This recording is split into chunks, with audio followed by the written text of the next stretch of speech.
খুলনার রূপসা উপজেলায় কৃষি ব্যাংকের পূর্ব রূপসা শাখার ভল্ট ভেঙে প্রায় ১৬ লাখ টাকা লুট করেছে দুর্বৃত্তরা। শুক্রবার ভোরে ঘটে এই ঘটনা, এমনি জানিয়েছে পুলিশ। তবে তারা দুর্বৃত্তদের ধরতে পারেনি। কিন্তু ব্যাংকের ৩ নিরাপত্তা কর্মীকে জিজ্ঞাসাবাদের জন্য পুলিশ হেফাজতে নেওয়া হয়েছে। খুলনা বিভাগীয় প্রতিনিধি মোহাম্মদ অসীমের তথ্যচিত্রে ডেস্ক রিপোর্ট। ১৬,০০০ টাকা ছিল। শুনেন, এই ধরনের ঘটনা আমাদের রূপসায় আমি প্রায় আজকে ৩০ বছর আমি এই ধরনের ঘটনা দেখি নাই। তো আমার মতো তো অনেক লোক আছে যারা কৃষক, গরিব মানুষ বা অনেক লোকের টাকাই এখানে আছে। খুলনায় বাংলাদেশ কৃষি ব্যাংকের পূর্ব রূপসা শাখার ভোল্ট ভেঙে প্রায় ১৬ লাখ টাকা লুট করেছে দুর্বৃত্তরা।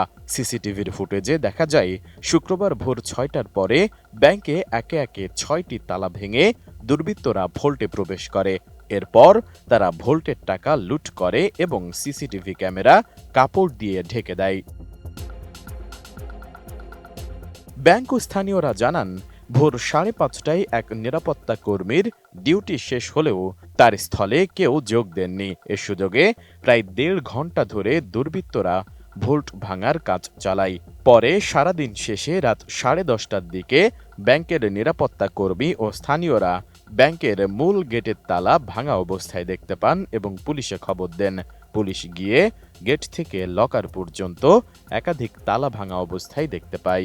বিশ্বমানের থার্মিক্স রড, সালাম স্টিল থার্মিক্স, দেশের একমাত্র থার্মিক্স রড। শুনেন, এই ধরনের ঘটনা আমাদের রূপসায় আমি প্রায় আজকে ৩০ বছর আমি এই ধরনের ঘটনা দেখি নাই। কোনো ব্যাংক ডাকাতি বা কোনো ব্যাংক চুরি এই ধরনের কোনো ঘটনা রূপসায় ঘটে নাই বা আমার চোখে আমি দেখিনি। তো আমার মতো তো অনেক লোক আছে যারা কৃষক, গরিব মানুষ বা অনেক লোকের টাকাই এখানে আছে।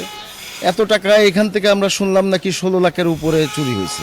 তা আমরা তো স্বাভাবিক, আমরা শঙ্কিত যে এই টাকার আসলে কোনো সমস্যা হবে কিনা, আমরা এ বিষয়ে একটু শঙ্কিত। শুক্রবার রাত 10টার দিকে এরকম আপনার দারোয়ান আইছে। দারোয়ান আসার পরে এসে দেখছি এরকম রুম খোলা ভাঙচুর, নিচে চিল্লাপাল্লা করেছে। থানার লোকজন সরকারিভাবে খবর দিছে, তারা আইছে, তথ্য নিছে, খোঁজখবর নিয়ে দেখতেছে এরকম কত টাকা লুটপাট হয়েছে।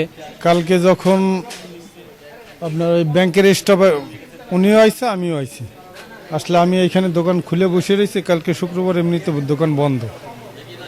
পরে উনি উপরে গেল, যে দৌড়ে নিচে নামছেন, নামে বললো, ভাই আপনি একটু খেয়াল রাখেন, আমি একটু থানায় যাচ্ছি, ব্যাংক ডাকাতি এসে আমি একটু থানায় খবর দিয়ে আসি। এ বিষয়ে ব্যাংকের শাখা ব্যবস্থাপক কামরুল ইসলাম জানান, শুক্রবার ব্যাংক বন্ধের দিন এই দুর্ধর্ষ লুটের ঘটনাটি ঘটেছে। ভোল্টে প্রায় ১৬ লাখ টাকা ছিল। আমাকে 10টা 17 ফোন দিয়েছে একটা সিকিউরিটি, তখন আমি আসছি। আসার পরেই দেখতেছি আপনারা যেটা দেখতেছেন ১৬,০০০ টাকা ছিল।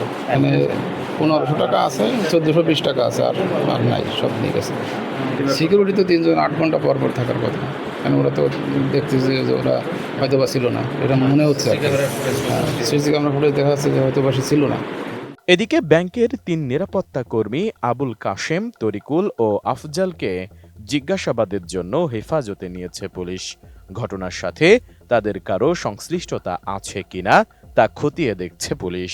এটা আমরা সর্বোচ্চ গুরুত্ব দিয়ে চেষ্টা করতেছি। আমাদের একাধিক টিম মাঠে আছে, ইনশাল্লাহ আমরা ট্রাই করতেছি। আমাদের যখন অ্যাচিভমেন্ট হবে ইনশাল্লাহ আমরা জানান দিব আপনাদের। এগুলো সবকিছু নিয়েই প্রত্যেকটা টুলস আমরা কাজ করতেছি। ঠিক আছে, ভিডিও ফুটেজটা যে কালেক্ট করেছেন আপাতত আমরা রাখি, ইনভেস্টিগেশন যেহেতু হচ্ছে। ঠিক আছে, ওটার মধ্যে ডেভেলপ করলে আমরা ইনশাল্লাহ আপনাদের ইনফর্ম করব। পুলিশ জানায়, ঘটনার সময় ব্যাংকের কোনো প্রহরী দায়িত্বে ছিলেন না। রূপসা ঘাট এলাকার ৩ তলা ভবনের ২য় তলায় কৃষি ব্যাংকের শাখাটি অবস্থিত।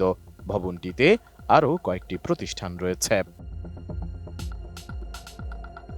Desk report, ATN news.